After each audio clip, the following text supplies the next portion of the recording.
मातरम student, कक्षा 6 के अंदर आज हम पढ़ेंगे हिंदी। हिंदी के अंदर आज हम देखने वाले हैं चैप्टर 1, भारतवर्ष है सबसे प्यारा, यानी इंडिया इज़ द डियरेस्ट। तो देखते हैं कविता का परिचय।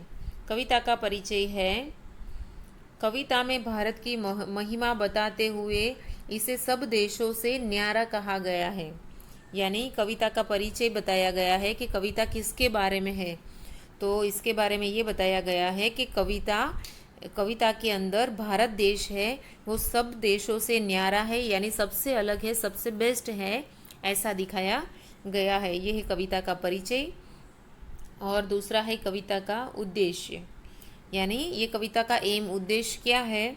तो कविता में भारत की महिमा का गुणगान करना और देश प्रेम का भाव जगाना, ये कविता का उद्देश्य ये है कि ये कविता पढ़कर, ये कविता सुनकर हमारे सबके मन के अंदर भारत की महिमा का हम लोग गुणगान करें और ये कविता की वजह से हमारे मन के अंदर देश प्रेम की भावना जागृत हो जाए। ओके, चलो अब देखेंगे हम कविता।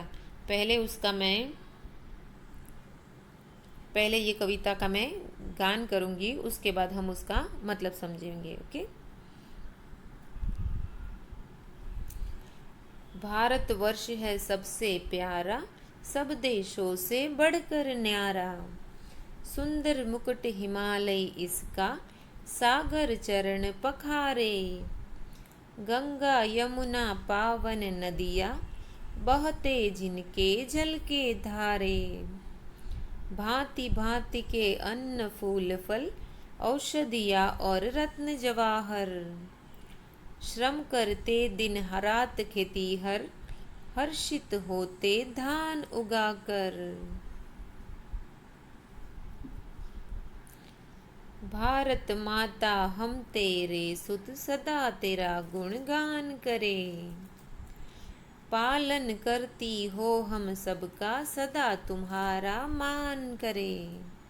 ओके, तो यहाँ पे ये कविता ख़त्म होती है और नीचे यही कविता का इंग्लिश वर्जन लिखा गया है।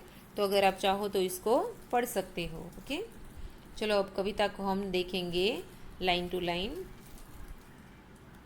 भारतवर्ष है सबसे प्यारा, उसका मतलब होता है भारत देश हमें सबसे प्यारा है, यानी सभी चीज़ों से हमें भारत देश सबसे ज़्यादा प्यारा है, सब देशों से बढ़कर न्यारा, यानी भारत के अलावा भी हमारे दुनिया में बहुत सारे देश हैं।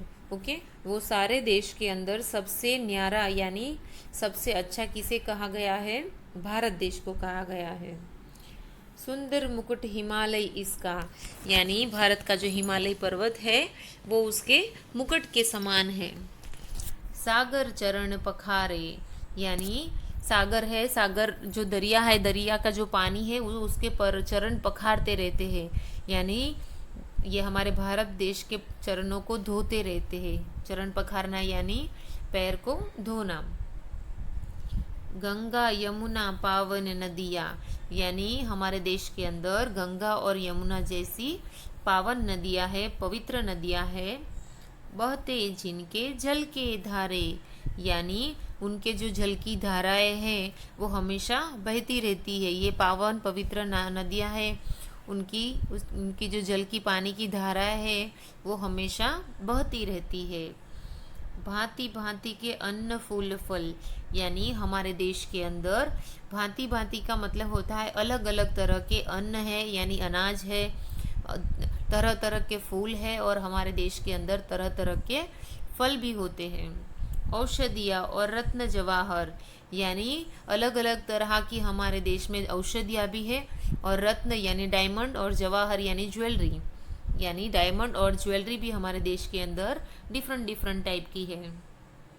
श्रम करते दिन रात खेतीहर, यानी खेतीहर का मतलब होता है खेती करने वाला किसान।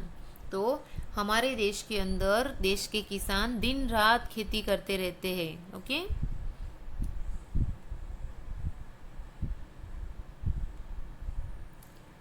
हर्षित होते धान उगाकर, यानी ये जो किसान है वो अपने खेत के अंदर श्रम करते हैं। देखो यहाँ पे किसान का पिक्चर भी दिया गया है जो अपने खेत के अंदर खेती कर रहा है। ओके, तो हमारे यहाँ जो खेतीहर है, जो किसान है, वो दिन रात मेहनत करते हैं, दिन रात काम करते हैं और धान उगाकर यानी अन्न, अपने खेत में अन्न उगाकर हर्षित होते हैं। हर्षित होना मतलब खुश होते हैं। अपने खेत के अंदर धान उगा के, अनाज उगा के वो खुश होते हैं। भारत माता हम तेरे सुत, यानी भारत माता हम तेरे सुत है। सुत का मतलब होता है पुत्र। हम सब तुम्हारे पुत्र है। सदा तेरा गुणगान करे, उसका मतलब होता है कि हम हमेशा ही तुम्हारा गुणगान करते हैं, तुम्हारी अच्छी बातों को हम गाते रहते हैं, एक दूसरे को बताते रहते हैं। पालन करती हो हम सबका, यानी तुम हम सबका पालन करती हो। हमें खाना पीना, हमें अच्छी हवा, अच्छा वातावरण, सारी ज़रूरत की चीज़ें वो तुम हमें देती हो, यानी हमारा पालन करती हो। सदा तुम्हारा मान करे, यानी हमारे दिल के अंदर तुम्हारे प्रति मान कभी कम ना हो और हम जब तक जिए तब तक तुम्हारा मान करते रहें। बराबर। तो ये कविता यहाँ पे ख़त्म होती है। अब हम देखेंगे ये कविता के शब्द ज्ञान। ओके, यानी उसके शब्दार्थ। तो सबसे पहले देखेंगे हम लोग न्यारा। न्यारा का मतलब होता है अलग, अलग, अनोखा। उसको डिफरेंट या यूनिक भी कह सकते हैं। उसके बाद मुकुट। मुकुट का मतलब होता है ताज, जिसको इंग्लिश में कहते हैं क्राउन। चरण। चरण का मतलब होता है पैर और उसको इंग्लिश में कहा जाता है फीट। पखारे। पखारे का मतलब होता है धोए और उसको इंग्लिश में कहते हैं वॉश। पावन। पावन का मतलब होता है पवित्र। ओके, होली। फिर है जल के धारे, यानी पानी की लहरें। पानी की लहरें यानी वाटर वेव्स, इंग्लिश में उसे कहा जाएगा वाटर वेव्स। अन्न, जिसे कहा जाएगा अनाज और उसको इंग्लिश में कहते हैं ग्रेन। औषधियाँ, जिसको बोलते हैं जड़ी बूटी और इंग्लिश में उसको कहा जाता है हर्ब्स। उसके बाद है रत्न जवाहर, यानी मणियाँ, कीमती पत्थर, जिसको गेम्स या प्रीसियस स्टोन कहा जाता है। उसके बाद है खेतीहर, जिसे कहते हैं किसान या कृषक और इंग्लिश में जिसका नाम है फार्मर। हर्षित, उसका मतलब होता है खुश या प्रसन्न, उसको इंग्लिश में कहते हैं हैप्पी। सुत। सुत का मतलब होता है बेटे या फिर संतान, इंग्लिश में उसको सन या चिल्ड्रन कहते हैं। गुणगान। गुणगान का मतलब होता है बढ़ाई करना या प्रशंसा।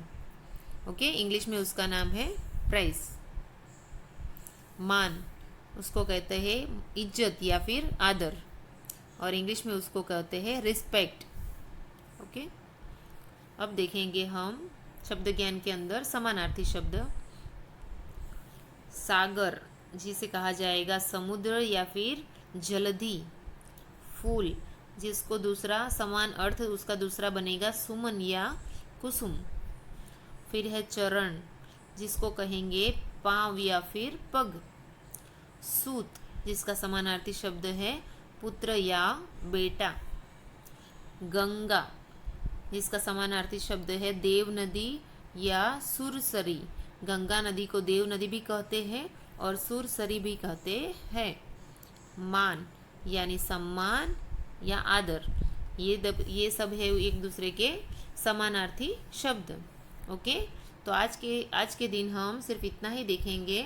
आगे हम बढ़ेंगे उसकी एक्सरसाइज के तरफ नेक्स्ट वीडियो में। Okay, bye students.